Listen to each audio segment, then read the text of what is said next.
Assalamualaikum warahmatullahi wabarakatuh. Salam Om Swastiastu, Namo Buddhaya, salam kebajikan bagi kita semua. Pada kesempatan kali ini, kami dari kelompok 7 akan melakukan pemaparan dan juga pembahasan mengenai teori sistem operasi. Nah, di sini teman-teman kami akan melakukan pemaparan materi terdiri dari Faris Fadil Diaul Haq, Muhammad Baharudin Yusuf, saya sendiri Laras Rahmawati, dan juga Gina Akli Syahira. Di sini kami akan membahas 8 teori mengenai sistem operasi yang terdiri dari sinkronisasi, deadlock, alokasi memori, pengalokasian kontinus, pengalokasian non-kontinus, virtual memory, sistem input-output, dan juga mengenai Linux. Apa itu sistem operasi? Secara singkatnya, sistem operasi ini merupakan perangkat lunak yang mengelola sumber daya perangkat keras, memfasilitasi eksekusi program, dan memberikan antarmuka antara perangkat keras dan perangkat lunak aplikasi. Masuk ke materi pertama, apa itu sinkronisasi? Jadi, secara singkatnya, sinkronisasi dalam sistem operasi adalah teknik pengendalian yang mengkoordinasikan beberapa proses atau tugas yang berjalan secara bersamaan pada sistem komputer. Di sini ada 4 tahapan sinkronisasi terdiri dari identifikasi critical section, identifikasi share data, identifikasi condition, dan implementasi synchronization. Nah, di sini ada cara kerja sinkronisasi. Jadi, pada saat proses yang masuk ke critical section itu meminta izin terlebih dahulu menggunakan alat synchronization seperti semapur, monitor, atau mutex atau mutual exclusion. Nah, jika semua proses yang sedang menunggu izin telah selesai, nantinya proses baru meminta izin dapat langsung masuk ke critical section. Apabila ada yang sedang mengakses critical section, maka proses akan meminta izin, yang meminta izin itu akan ditangguhkan. Apabila prosesnya selesai, nanti akan memberitahu alat synchronization sehingga proses tersebut yang sedang menunggu dapat meminta izin untuk masuk. Apa itu critical section? Jadi, merupakan segmen kode yang mengakses data yang digunakan proses secara bersama-sama, yang biasanya dapat membawa proses itu ke bahaya race condition. Apa itu bahaya race condition? Di sini ada gambarannya, merupakan suatu error yang disebabkan oleh suatu kondisi di mana dua alur kerja aplikasi yang secara bersamaan mengaplikasikan data share secara bersamaan tanpa melakukan sinkronisasi terlebih dahulu. Nah, cara dari race condition itu dapat diatasi dengan critical section, di mana proses A ini masuk ke area kritikal di waktu T1. Nah, kemudian proses B ini meminta masuk atau mencoba masuk pada saat waktu T2, di mana T2 ini proses A itu belum selesai atau belum keluar dari area kritikal. Maka akan melakukan B itu akan diblok terlebih dahulu atau ditangguhkan terlebih dahulu sampai pada waktu yang ke T3, di mana proses A itu baru keluar dari area kritikal. Kemudian maka proses B itu masuk ke area critical region. Nah, kemudian nanti secara berangsur-angsur akan keluar di T4 proses B-nya. Nah, syarat dari critical section itu yang pertama menggunakan mutual exclusion dan progress, kemudian bounded waiting. Apa itu mutual exclusion? Jadi, merupakan sebuah jalan yang menjamin jika sebuah proses sedang menggunakan variabel atau berkas yang digunakan bersama-sama. Jadi, proses lain akan dikeluarkan dari pekerjaan yang sama gitu ya. Kayak tadi yang di pembahasan kayak critical section gitu. Nah, kemudian di sini ada terjadi kemajuan progres. Jadi, jika tidak ada proses yang sedang menjalankan critical section, maka hanya proses yang sedang menjalankan reminder section dapat berpartisipasi dalam memutuskan siapa yang berikutnya. Kemudian di sini ada bounded time atau batas waktu tunggu. Jadi nanti akan ada batas waktu tunggunya untuk proses lain menunggu giliran mengakses critical sectionnya. Kemudian di sini ada solusi untuk mencegah critical section yang ada dua cara, yaitu solusi perangkat lunak dengan menggunakan algoritma dan solusi perangkat keras untuk bergantung pada beberapa instruksi mesin. Kemudian di sini ada semapur. Jenis semapur itu ada dua, yaitu binary semapur dan juga counting semapur. Semapur ini merupakan sebuah variabel bertipe integer yang selain saat inisialisasi hanya dapat diakses melalui dua operasi standar, yaitu increment dan decrement. Nah, ada keuntungan semapur itu ada dari segi programming dan juga di mana penanganan masa sinkronisasi dengan semapur itu umumnya rapi dan teratur. Kemudian semapur juga diimplementasikan dalam hardcode gitu, jadi bersifat portable. Nah, kemudian ada di sini monitor, di mana monitor itu menyediakan fasilitas mutual exclusion gitu. Di mana monitor ini merupakan kumpulan prosedur, variabel dan struktur data di satu modul atau paket khusus. Dan sini ada properti monitor terdiri dari variabel data lokal, hanya satu proses yang dapat aktif, kemudian terdapat agar proses tidak dapat berlangsung saat di blok, kemudian ada wait dan signal, ada versi horse atau membangunkan proses baru, kemudian ada versi branch Hansen gitu. Kemudian di sini masuk ke materi yang kedua mengenai deadlock.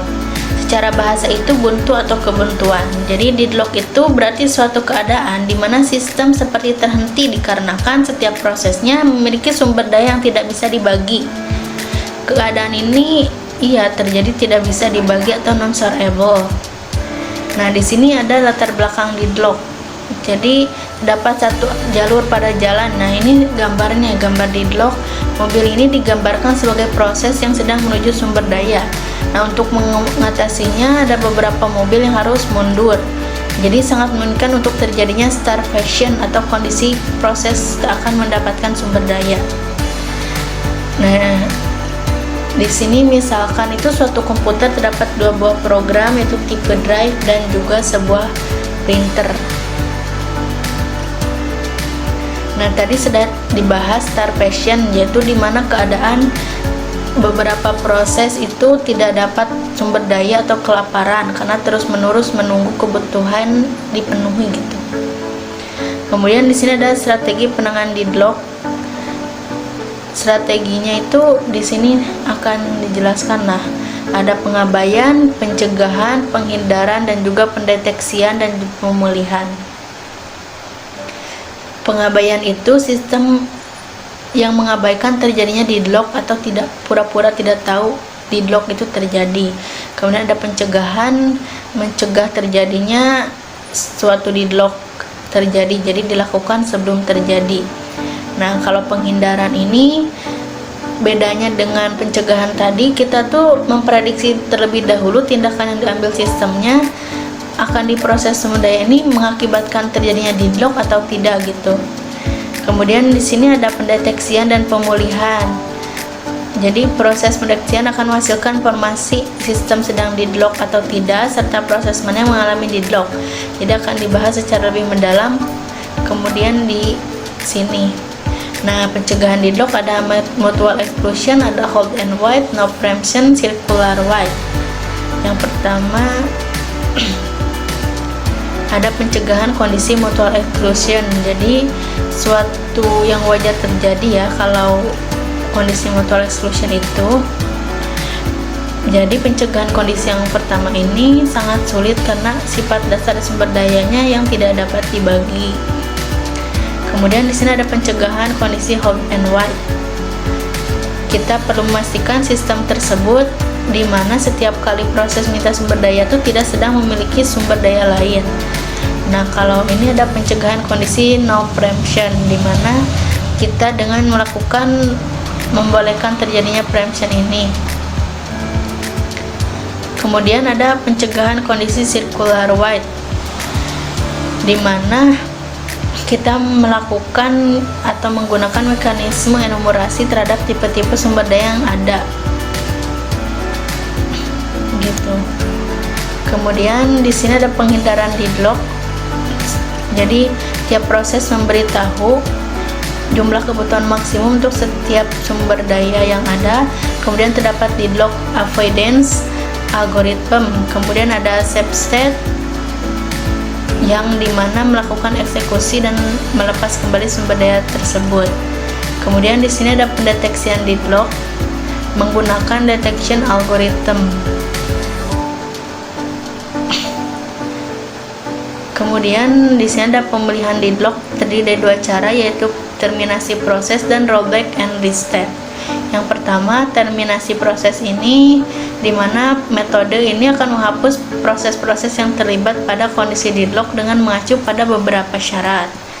Nah, kemudian yang terakhir itu ada resource preemption, di mana metode ini menekankan pada bagian mana yang menghambat suatu proses dan sumber daya agar tidak terjebak pada unsafe condition.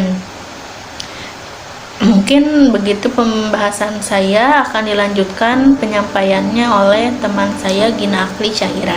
Dipersilahkan. Oke, baik, kita lanjut ke materi memory allocation. Memory allocation atau alokasi memori adalah suatu proses pemesanan ruangan komputer virtual untuk tujuan tertentu. Misalnya, untuk suatu proses menjalankan program dan layanan komputer. Nah, alokasi memori ini merupakan bagian dari pengelolaan sumber daya memori komputer yang dikenal dengan istilah manajemen memori. Melalui alokasi memori, program dan layanan komputer diberi porsi memori tertentu bergantung pada berapa banyak memori yang dibutuhkan. Next. Nah, bagaimana kita masuk ke bagaimana cara kerja alokasi memori? Alokasi memori ini adalah suatu perangkat operasi keras, suatu perangkat komputer yang dikelola melalui sistem operasi. Nah, melalui proses tersebut, sebagian memori komputer disisihkan untuk menjalankan program dan proses. Tergantung dari berapa banyak memori yang dialokasikan pada kebutuhan program. Ketika program atau aplikasi telah selesai beroperasi, maka memori dilepaskan dan ditugaskan ke program lainnya. Di sini kita masuk ke jenis alokasi memori. Dalam jenis alokasi memori ini terbagi menjadi 6. Yang pertama ada alokasi memori statis, yang dimana suatu memori yang dialokasikan pada saat kompilasi atau saat proses dimulai dan tidak berubah sepanjang masa hidup proses tersebut. Nah, yang kedua ada alokasi memori dinamis, yang dimana memori tersebut akan dialokasikan saat proses berjalan dan dapat berubah sepanjang waktu. Kemudian yang ketiga ada alokasi memori terpusat, yang dimana dalam alokasi tersebut ada satu titik pusat yang mengontrol dan mengelola seluruh alokasi dan dealokasi memori. Yang keempat ada alokasi memori distribusi, yang dimana dalam alokasi tersebut di setiap proses mengelola alokasi dan dealokasi memori itu secara mandiri, dan hal ini mengarah pada kompleksitas yang lebih tinggi, namun juga memungkinkan untuk paralelisme yang lebih besar dalam dalam operasi alokasi memori. Kemudian yang kelima ada alokasi memori berbasis objek, yang dimana memori alokasi berbasis objek ini digunakan untuk objek-objek tertentu dalam program.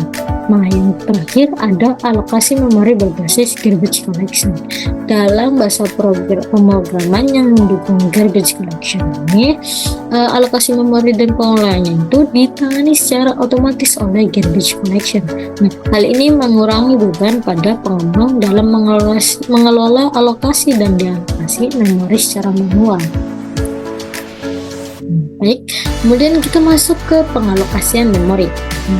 Dalam pengalokasian memori ini terdapat dua pengalokasian. Yang pertama ada alokasi memori berurutan atau contiguous memory allocation, dan yang kedua ada alokasi memori tidak berurutan atau non-contiguous memory allocation.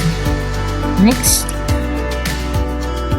Nah, kemudian kita masuk ke Yang pertama terlebih dahulu yaitu contiguous memory allocation atau alokasi memori yang berurutan. Nah, dalam alokasi memori berurutan ini merupakan teknik di mana sistem operasi menetapkan ruang memori yang kontigu atau terurut ke setiap prosesnya. Nah, dalam hal ini setiap proses akan memiliki blok kontigu dari memori yang ditetapkan, yang dimulai dari alamat memori yang ditentukan dan berakhir ke alamat yang lainnya. Nah, dalam contiguous memory allocation ini terdapat dua tipe. Yang pertama ada partisi tunggal atau single partition allocation. Yang kedua ada partisi banyak atau multiple partition allocation. Nah, dalam partisi tunggal ini atau single partition ini merupakan alokasi memori yang membagi memori fisik menjadi satu partisi besar yang digunakan untuk menampung semua proses yang sedang berjalan. Nah, dalam partisi tunggal ini, sistem operasi hanya membutuhkan satu pengelolaan memori yang sederhana yang mengikat proses ke blok kontigu memori yang tersedia. Hal ini memudahkan sistem operasi dalam mengelola proses karena hanya perlu mengatur ukuran dan posisi blok memori yang dibutuhkan oleh setiap prosesnya. Nah, kemudian di partisi banyak atau multiple partition allocation merupakan alokasi memori yang membagi memori fisik menjadi beberapa partisi yang terpisah. Nah, yang dimana setiap partisi dapat diisikan dengan proses yang berbeda. Nah, sebagai contoh, jika memori fisik komputer terdiri dari 4 GB, maka sistem operasi dapat membagi memori tersebut menjadi beberapa partisi. Misalnya 1 GB untuk proses A, 1 GB untuk proses B, 1 GB untuk proses C, dan 1 GB untuk proses D. Hal ini memungkinkan masing-masing proses mengakses blok memori yang dibutuhkan dengan cepat dan mudah, serta meminimalkan fragmentasi memori. Nah, kemudian kita masuk ke non-contiguous memory allocation atau alokasi yang tidak berurutan. Dan di mana teknik sistem operasi ini tidak memerlukan blok memori yang kontigu atau berurutan saat menetapkan ruang memori untuk proses. Nah, ini berbeda dengan pendekatan alokasi memori berurutan yang dimana ruang memori yang dibutuhkan itu oleh setiap proses harus berurutan dan kontigu. Dalam alokasi memori tidak berurutan ini terdapat dua jenis, yaitu ada pegging dan segmentasi.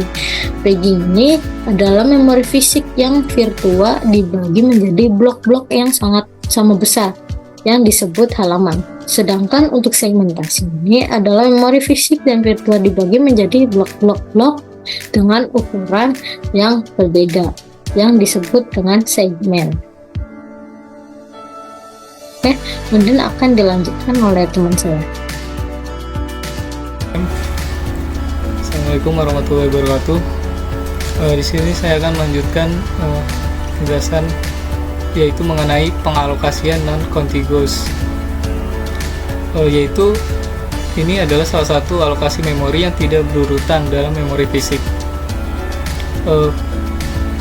Pengalokasian non-contiguous ini juga adalah memori yang dipecah menjadi blok-blok kecil yang dapat dialokasikan ke proses secara dinamis. Pengalokasian ini juga meningkatkan fleksibilitas dan efisiensi penggunaan memori. Untuk sebagai gambarannya itu bisa dilihat. Baik, lanjut. Tahapan pengalokasian non-contiguous. Di sini ada 4 sekiranya, yaitu yang pertama permintaan alokasi, yaitu adalah proses meminta memori dari sistem operasi. Sistem operasi mencari blok memori yang cukup besar untuk memenuhi permintaan. Yang kedua yaitu pencarian blok bebas. Sistem operasi mencari blok memori yang tidak terpakai. Berbagai algoritma dapat digunakan untuk mencari blok bebas seperti first fit, best fit, dan worst fit.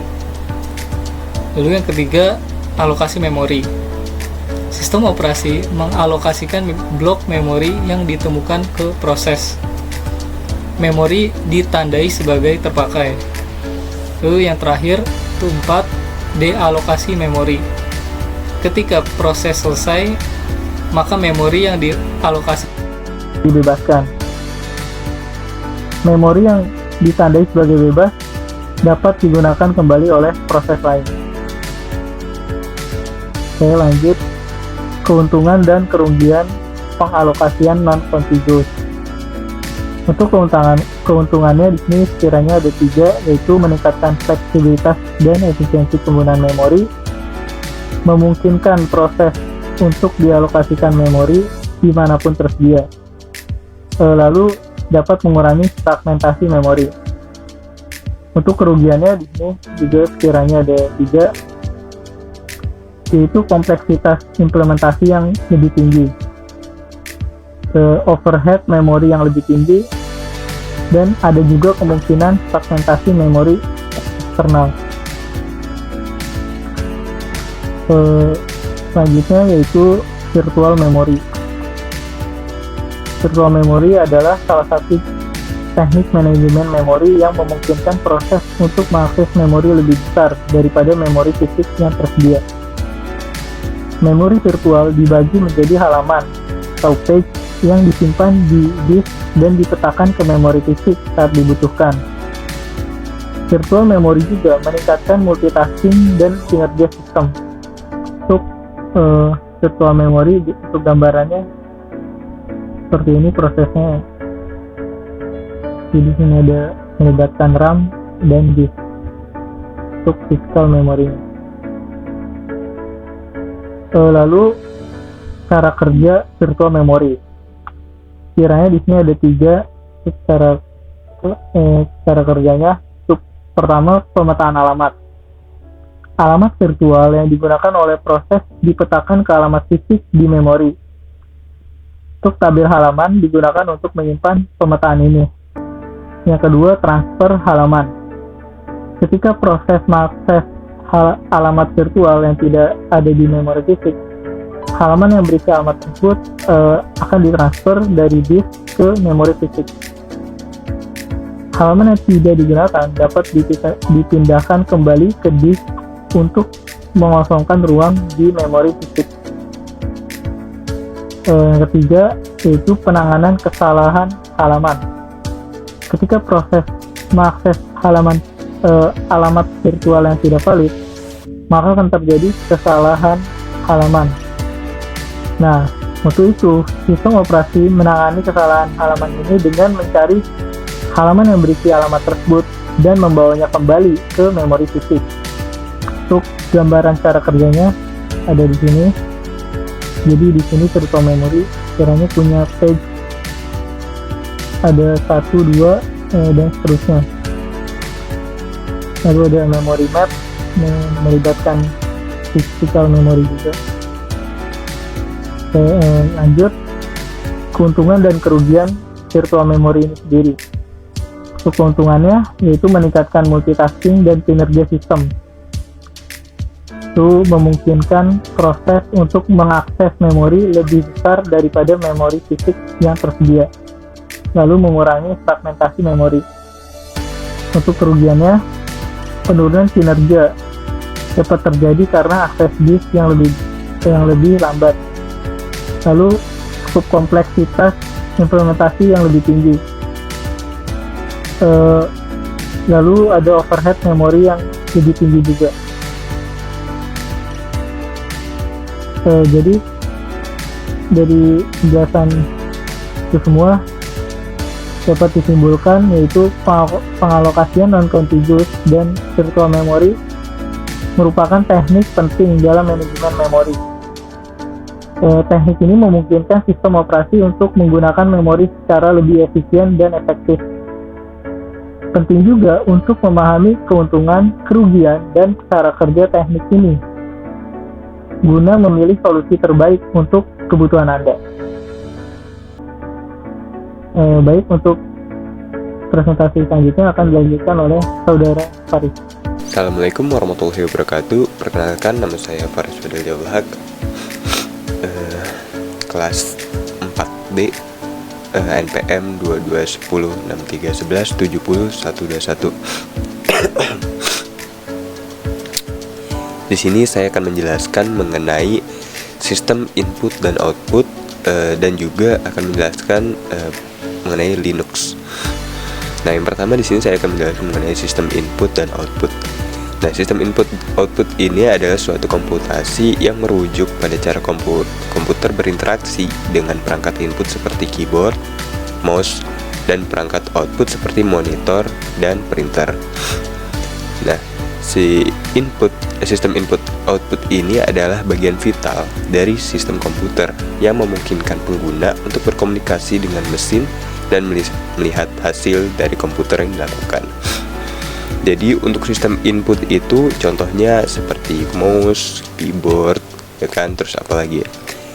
Input tuh intinya suatu device yang dapat mengirimkan data inputan lalu akan diproses, dan selanjutnya untuk output itu yang akan menampilkan data dari inputan. Nah, untuk device output itu contohnya seperti monitor, printer, intinya yang menampilkan hasil dari data yang diinputkan.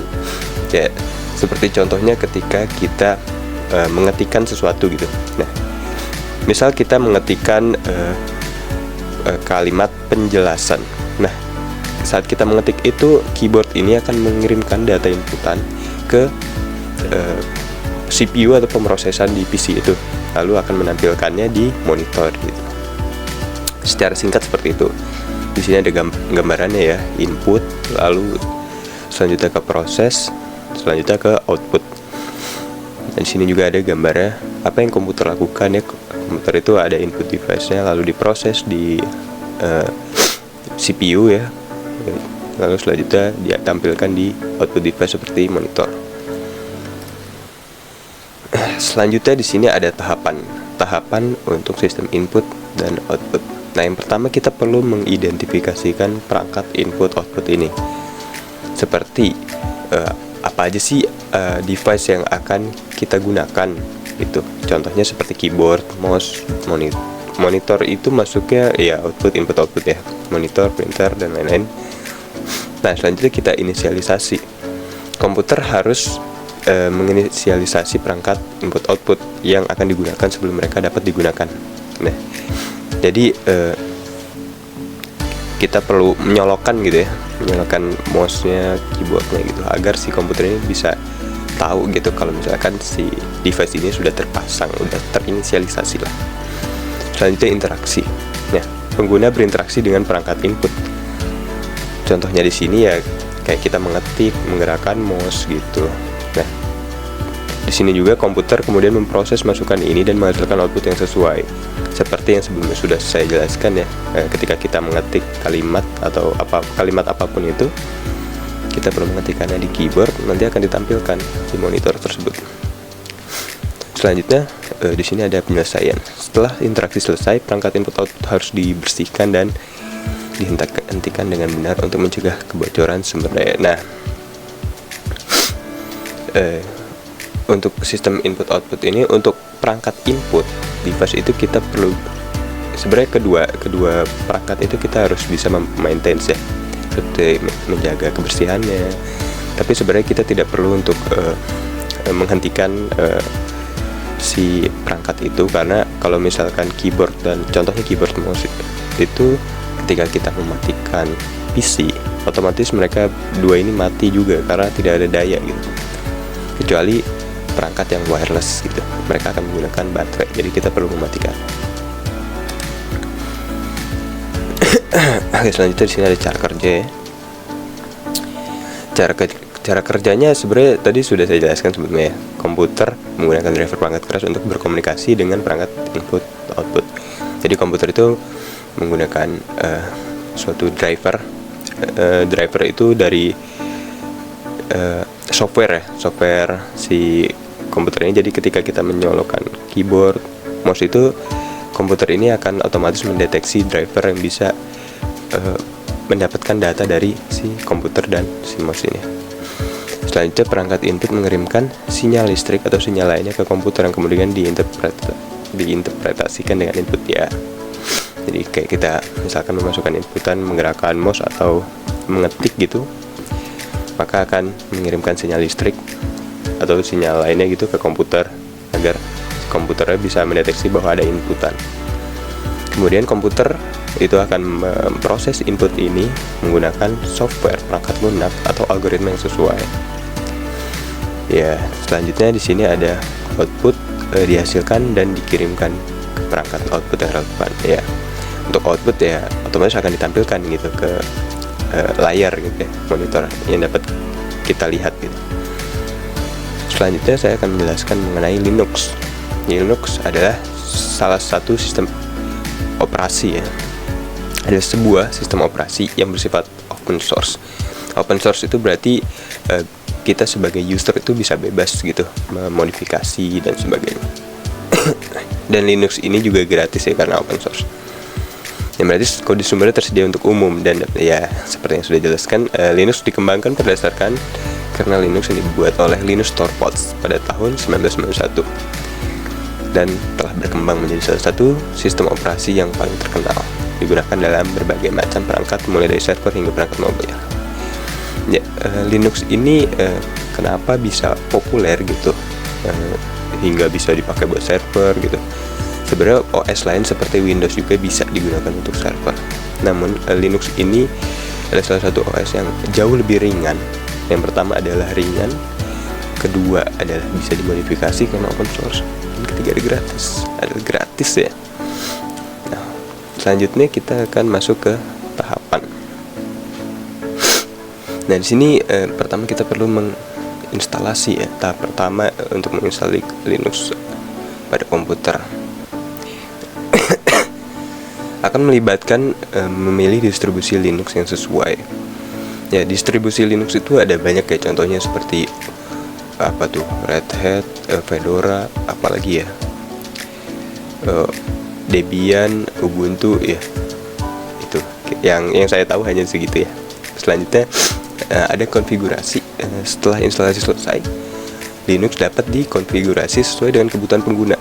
Ini termasuk mengatur pengaturan jaringan, keamanan, instalasi perangkat lunak tambahan, penyesuaian antarmuka pengguna gitu. Selanjutnya penggunaan. Pengguna dapat mulai menggunakan Linux untuk menjalankan aplikasi, mengelola file, menjalankan perintah di terminal, dan melakukan berbagai tugas komputasi lainnya. Lalu selanjutnya di sini ada pemeliharaan. Linux memerlukan pemeliharaan atau maintenance yang rutin, seperti pembaruan sistem, manajemen paket, perangkat lunak, dan pemantauan kinerja sistem. Nah, selanjutnya di sini ada cara kerja dari Linux sendiri. Linux berjalan di atas kernel Linux yang bertanggung jawab atas manajemen sumber daya perangkat keras, manajemen proses, dan abstraksi perangkat keras. Pengguna berinteraksi dengan Linux melalui antarmuka pengguna yang bisa berupa antarmuka grafis seperti GNOME atau KDE, atau melalui antarmuka baris perintah seperti bash. Nah, selanjutnya Linux memiliki sistem manajemen paket yang memungkinkan pengguna untuk menginstal, menghapus, dan memperbaiki perangkat lunak dengan mudah.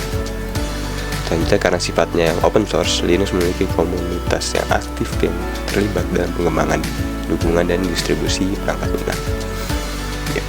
Linux ini biasa dipakai oleh programmer, entah itu dia full stack developer, terus backend ya, rata-rata sih backend mereka menggunakan Linux untuk server, dan juga Linux ini bisa dibilang jauh lebih aman dibandingkan Windows gitu ya. Dan Linux ini open source gitu, jadi kita bisa bebas memodifikasi dan juga gratis ya. Mungkin itu saja yang bisa saya jelaskan dari kedua materi sistem input output dan Linux. Sekian dari saya. Assalamualaikum warahmatullahi wabarakatuh.